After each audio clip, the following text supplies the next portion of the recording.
에서 16장 53절에서 63절 우리 다 같이 한 목소리로 하나님 앞에 봉독하겠습니다. 내가 그들의 사로잡힘 곧 소돔과 그의 딸들의 사로잡힘과 사마리아와 그의 딸들의 사로잡힘과 그들 중에 너희 사로잡힌 자의 사로잡힘에 풀어주어 네가 네 수욕을 담당하고 네가 행한 모든 일로 말미암아 부끄럽게 하리니 이는 내가 그들에게 위로가 됨이라. 내 아우 소돔과 그의 딸들이 옛지를 회복할 것이요 사마리아와 그의 딸들도 그의 옛지를 회복할 것이며 너와 네 딸들도 너희 옛지를 회복할 것이니라.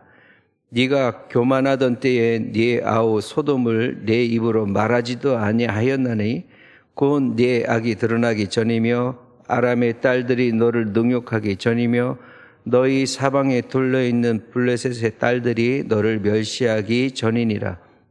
내 음란과 내 가증한 일을 네가 담당하였느니라. 나 여호와의 말이니라. 나 주 여호와가 이같이 말하노라. 네가 맹세를 멸시하여 언약을 배반하였은즉 내가 네 행한 대로 내게 행하리라.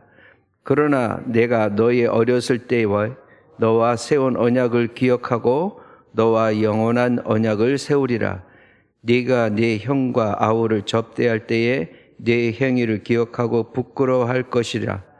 내가 그들을 내게 딸로 주려니와 내 언약으로 말미암음이 아니니라.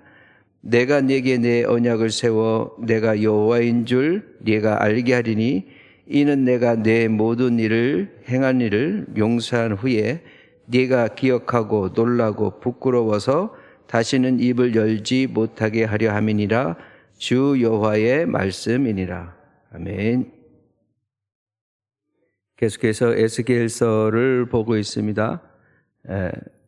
앞에 16장에서 언급되었던 그러한 두 도시가 53절에도 다시 등장하는데 그 도시 이름이 바로 소돔과 사마리아 이 두 도시가 다시 또 등장을 하고 있습니다.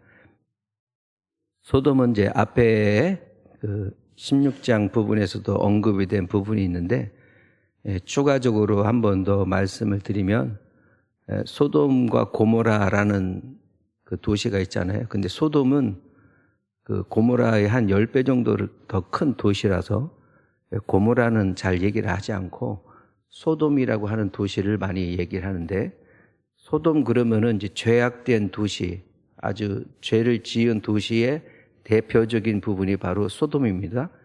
소돔 자체가 그 가장 큰 죄악이 뭐냐면은 바로 동성애입니다. 동성애.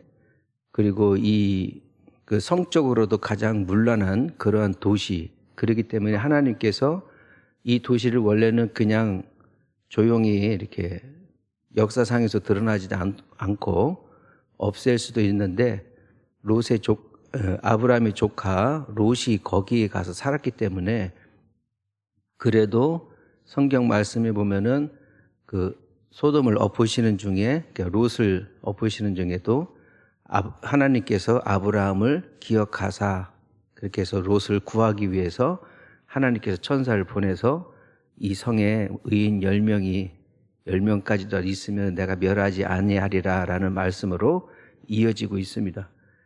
이 소돔에서 생긴 그 가장 큰 것이 바로 동성애인데 동성애뿐만 아니라 하여튼 성적으로 가장 문란한 그런 도시입니다. 근데 그래서 지금 현재는 어떤 말이 있냐면은 소도미법이라는 게 있어요. 그러니까 소돔에 Y자를 붙여서 소도미, 한글로 검색을 해보시면 소도미법 그러면은 뭐라고 나와 있냐면은 동성애를 금지하는 법 이렇게 되어 있습니다.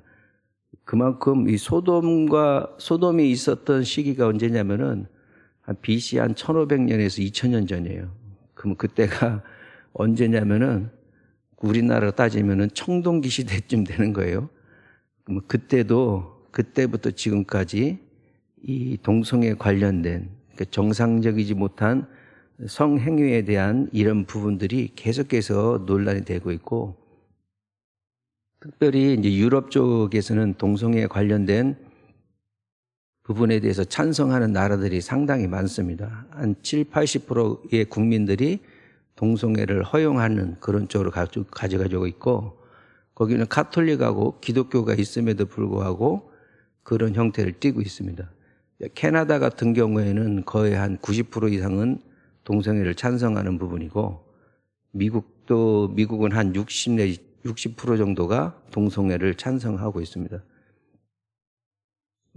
아이러니하게도 기독교와 캐톨릭을 믿는 나라에서는 이 동성애를 오히려 옹호하고 있고, 이슬람 국가에서는 동성애를 금지를 하고 있어요. 그래서 아프리카라든지 이슬람 국가들은 이 동성애에 대한 부분에 대한 소돔이법을 적용을 하는 나라가 많이 있습니다. 일본도 한 60% 정도는 동성애를 옹호하고 있고, 우리나라도 거의 국민들의 의식은 아직 정확하게 파악은 안 됐지만, 그래도 이 동성애를 찬성하는 국가 지수에서 거의 한 50% 가까이 동성애를 옹호하고 있는 사람들도 있습니다. 이것은 성경에서 금하고 있는 것임에도 불구하고 인간 중심적, 인간의 쾌락 중심적인 그러한 사고방식들이 아직도 현존하고 있다, 이렇게 볼 수가 있습니다. 그 다음에 사마리아 같은 경우에는 북이스라엘로 인해서 세워진 그러한 그 나라이고, 우리나라로 따지면 평양 정도 이렇게 생각하시면 된다고 말씀을 드렸죠. 사마리아에 대해서는 앞에서도 이제 언급이 된 것처럼 그 혼혈 민족들과의 그 생활로 인해서 이스라엘의 정통성이 파괴가 된 그러한 곳입니다. 그래서 유대인들은 사마리아 사람 그러면은 쳐다도 안 보지도 않아요. 그쪽은 유다라고 하는 데가 있고, 유다 밑에가 사마리아가 있고, 그 다음에 예루살렘이 있어요. 그래서 예루살렘 사람들이 이제 유대 땅으로 이렇게 들어가려고 하면은 사마리아를 거쳐서 가야 되거든요. 근데 여기는 오염된 지역이라고 그래서 일부러 예루살렘 사람들이 요단강을 건너서 바깥에 광야를 거쳐서 그런 다음에 유대 땅으로 들어가고, 유대 땅에서 예루살렘 가려면은 사마리아를 내려오지 않고 다시 디귿자 모양으로 꺾어서 이렇게 이동을 했던 그런 역사적 아픔이 있는 곳이 바로 사마리아입니다. 그런데 이러한 소돔과 사마리아에 대해서 55절에 보면은 네 아우 소돔과 그의 딸들이 옛 지위를 회복할 것이요 사마리아와 그의 딸들도 그의 옛 지위를 회복할 것이며 너와 네 딸들도 너희 옛 지위를 회복할 것이니라. 갑자기 55절에 소돔과 사마리아가 옛날 지위를 회복할 것이다. 그러니까 죄에 대한 용서함을 받을 것이다 라는 그런 희망적인 메시지를 던져주고 있고, 그리고 예루살렘도 다시 옛날 모습으로 갈 것이다, 이렇게 되어 있는데, 실제적으로는 옛날 모습으로는 가지를 못했고, 그 명예적인 부분에서도 많은 회복을 노려볼 수 있는 그러한 그 말씀으로 기록이 되어 있습니다.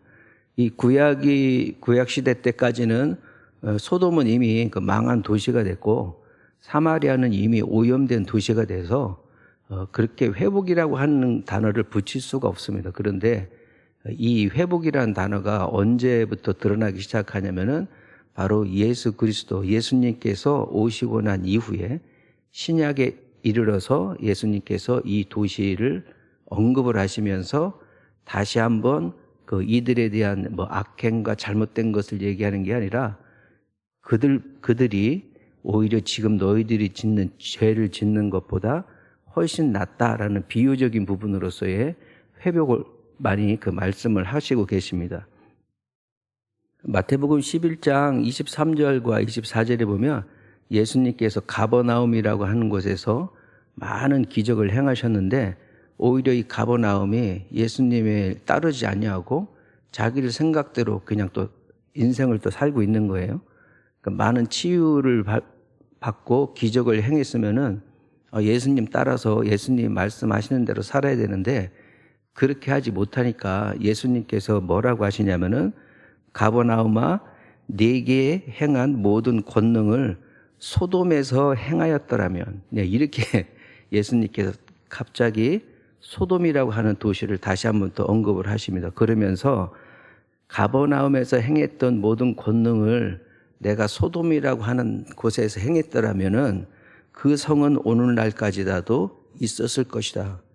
그만큼 소돔보다도 더한 그러한 인생과 그러한 삶들이 계속해서 이어지고 있음을 예수님께서 언급하시면서 너희들의 죄가 소돔보다 더 크다라고 하면서 소돔은 결코 멸망하고 패망되어진 죄악된 도시로만 남아있는 것이 아니라 오히려 우리가 그들보다 더한 삶을 살고 있다라는 비유적인 부분에서도의 예수님께서 말씀하신 부분이 있습니다. 또 사마리아에 대한 부분도 누가복음 10장에 보게 되면 선한 사마리아인의 비유를 하죠. 그 당시 사마리아 사람들 자체가 아까도 말씀드렸듯이 지나가지도 않는, 거기 있는 사람들은 만나지도 않는 그러한 곳인데 거기에 대해서 어떤 비유적인 말씀을 예수님께서 하시는데 이 사마리아 지역에 있는 사람을 가지고 비유를 하시는 거예요.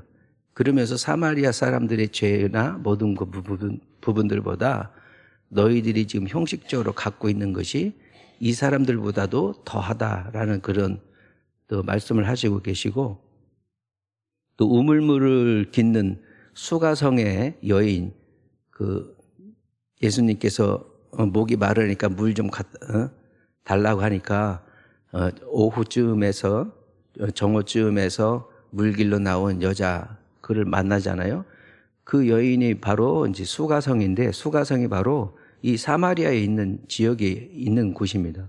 그러니까 일부러 예수님은 일부러 거기를 지나가시는 거예요. 죄악된 땅이라 유대인들은 지나가지도 않는 데를 예수님께서는 거기 일부러 지나가시면서 사마리아 여인을 만납니다. 그러면서 그 여인과의 대화를 통해서 무엇을 말씀하시냐면은 참된 예배의 모습을 사마리아 지역에 있는 수가성 여인에게 얘기를 하고, 이 여인은 선지자를 내가 만났다, 메시아를 만났다 하고 그 사마리아 지역에 복음을 전파하는 그런 역할도 하고 있습니다. 한번 죄를 짓게 되면 그 죄를 씻김을 받는 것은 어려운 일이지만, 그렇지만 그 부분에 대해서도 우리 예수님께서는 그러한 부분들에 대해서 결코 멸시하지 아니하시고 찾아가서 기억하셔서 그들의 명예라도 회복시키고자 하시는, 그러함으로써 반면교사로서 우리들의 모습은 어떠해야 될지를, 그러한 부분을 예수님께서 또한 말씀을 하시고 계시는 것입니다. 59절에 보면 나 주 여호와가 이같이 말하노라 네가 맹세를 멸시하여 언약을 배반하였은즉 내가 네게 네 행한 대로 네게 행하리라. 이 예루살렘에 대해서의 다시 경고의 말씀으로 왜 이런 일이 벌어졌느냐? 네가 맹세를 멸시하고 언약을 배반했다.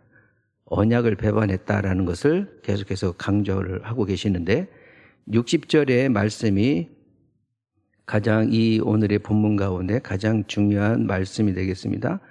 60절에 그러나 내가 너의 어렸을 때에 너와 세운 언약을 기억하고 너와 영원한 언약을 세우리라.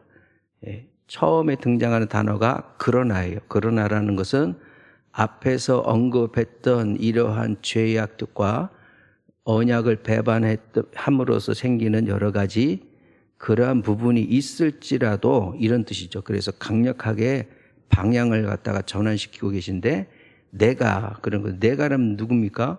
바로 하나님께서 직접 너희들은 그렇게 살았지만 내가 조금 더 생각을 해볼게 라는 뜻으로 말씀하시는 거예요.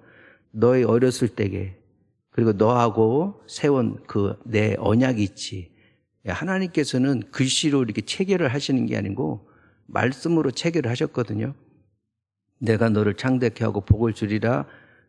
아브라함을 통해서 이스라엘을 통해서 이루실 하나님의 놀라우신 뜻이 있음에도 불구하고 이 백성들을 다 멸하려고 생각을 해보니까 갑자기 또 그 부분에 대한 것을 하나님께서 되새김질 해보시는 것이죠. 그래서 너와 세운 언약을 기억하고라고 되어 있는데, 이 기억하고라는 것은 과거가 아닙니다. 과거가 아니고 현재에 쓰는 단어예요. 현재 지금 이 순간에 내가 멸을 하다가도 내가 이 언약을 한번 기억해 보겠다. 지금 그래서 하나님은 이러한 하나님께서 세우신 과거의 언약을 지금 이 순간에도 하나님은 기억을 하고 계십니다. 그래서 이것은 현재의 과거에 있었던 일이 아니라 현재 우리에게도 동일하게 적용을 하고 있습니다. 이 성경 말씀 가운데 동사형은 상당히 중요한 의미를 갖고 있어서 옛날 이야기를 하는 것이 아니에요. 옛날 이야기가 아니고 이게 옛날에 하나님이 나타나셨고 옛날에 하나님이 언약을 기억하신 게 아니고 지금 이 순간에도 기억을 하고 계신다라는 뜻으로 우리는 이 말씀을 받아들여야 됩니다. 거기에 대해서 너하고 세운 언약을 내가 기억하고 너와 영원한 언약을 세우리라 이렇게 되어 있는데, 이 세우리라는 것은 하나님께서 당신 스스로 누가 시켜서 하는 게 아니라 당신 스스로 작정을 하시고 그렇게 세우시겠다는 거예요. 그러니까 이 말씀은 지금 현재 하나님께서도 언약하신 신약과 구약과 그 앞에서 얘기하셨던 모든 말씀들을 지금도 기억을 하시고 그 언약대로 내가 세워나가겠다라고 하시는 하나님의 강한 의지가 이 성경 말씀 가운데 분명하게 존재하고 있음을 알 수 있습니다. 63절을 마지막으로 한번 보겠습니다. 이는 내가 네 모든 행한 일을 용서한 후에 네가 기억하고 놀라고 부끄러워서 다시는 입을 열지 못하게 하려 함이라 주 여호와의 말씀이니라. 63절에 보면 이는, 그래서 이러한 이유는 뭐냐, 내가 하나님이 네가 행했던 모든 것들을 다 용서한 후에, 즉 하나님께서는 이미 용서하실 작정을 하고 계셨고 이 용서를 받고 난 후에 그럼 너는 뭘 할 거냐, 너는 이것을 다시 기억을 하라는 거죠.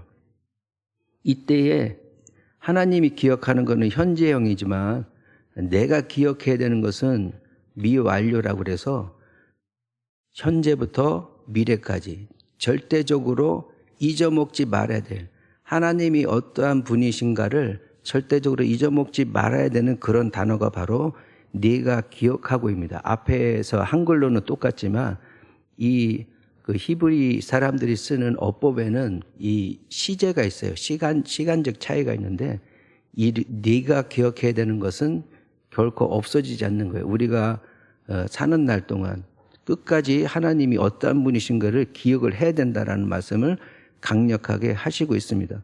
그러한 것을 가지고서 기억을 하고 나면 어떤 일이 벌어지게 되냐면 놀라야 된다 이 말이야. 놀라야 된다. 나 같은 사람이 그때 죽었어야 되는데 그때 죽지 않고 하나님 은혜로 내가 살고 있다라는 것을 다시 체험해야 되고, 그리고 부끄러워서 과거에 내 행적들이 드러날까 봐 부끄러워서 내가 어떤 인간인지 하나님은 아시는데 사람들은 모르지만 그럼 내가 받은 은혜가 무엇인지를 다시 생각해 보면은 이거 어디 가서 말도 못한 그런 인생인데 하나님이 나를 살려주셨구나, 우리 예수님이 나를 살려주셨구나라는 이러한 신앙적 고백을 갖고 있어야 된다는 얘기죠. 예루살렘은 분명히 망할 것이고 하나님께서 정하신 때에 또 그 역사는 반드시 이루어지지만 그 전에 하나님께서 이런 희망적인 메시지를 우리에게 던져주고 있습니다. 우리는 이러한 것들에 대해서 지금도 하나님은 우리의 죄악을 기억하시기보다 우리에게 행하셨던, 우리에게 하시고자 하셨던 모든 말씀들을 기억하고 계시고, 우리는 우리에게 주시는 바 그 은혜가 어떠한 것인지를 다시 한번 되새김질해서 이러한 하나님의 은혜를 영원토록 기억하는 그러한 우리 모두가 되었으면, 그런 바람으로 말씀을 마치도록 하겠습니다. 우리 다 같이 기도하겠습니다.